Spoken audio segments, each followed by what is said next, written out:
இன்றைக்கி ஒரு பேட் எக்ஸ்பீரியன்ஸோடு வந்திருக்கேன். இந்த அட்ரஸை நான் கண்டிப்பாக காட்டியே ஆகணும். ஹேமாவதி, கோடம்பாக்கம், சென்னை. இவங்க லாஸ்ட் வீக் மீஷோவில் நம்மக்கிட்ட ட்ரெஸ் ஆர்டர் பண்ணியிருந்தாங்க. இன்றைக்கி அந்த ட்ரெஸ்ஸை வேண்டானே எனக்கு ரிட்டன் பண்ணியிருந்தாங்க. என்ன ரீசன் கொடுத்துருந்தாங்கன்னா, don't need the product anymore அப்படின்னு சொல்லியிருந்தாங்க. சரி, ஓகே, ப்ராடக்ட் செக் பண்ணிவிட்டு எடுத்து வைக்கலான்னு பார்க்கும்போது ட்ரெஸ்ஸு ஃபுல்லாகவுமே ஸ்டிச்சஸ் போட்டிருந்தது. அவங்க சைஸுக்கு ஃபிட் ஆகிற மாதிரி அழகாக ஆல்டர் பண்ணி யூஸ் பண்ணிவிட்டு வாஷ் பண்ணிவிட்டு ரிட்டனும் பண்ணிட்டாங்க. ரிட்டன் பண்ணதுமே அவங்களுக்கு அமௌண்ட்டு ரீஃபண்டும் ஆகிரும். ஸோ எந்த ஒரு அமௌண்ட்டுமே ஸ்பெண்ட் பண்ணாமல் ஒருத்தவங்களால் புது ட்ரெஸ்ஸும் போட்டுக்க முடியுது. அது மட்டும் இல்லாமல் யூஸ் பண்ண ட்ரெஸ்ஸுக்கு டோன்ட் நீட் த ப்ராடக்ட் எனிமோர்னு கொடுத்துருக்காங்க.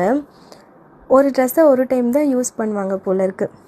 இப்படியும் சில பேர் இருக்க தான் செய்கிறாங்கன்னு அக்செப்ட் பண்ணிவிட்டு போக வேண்டியது தான்.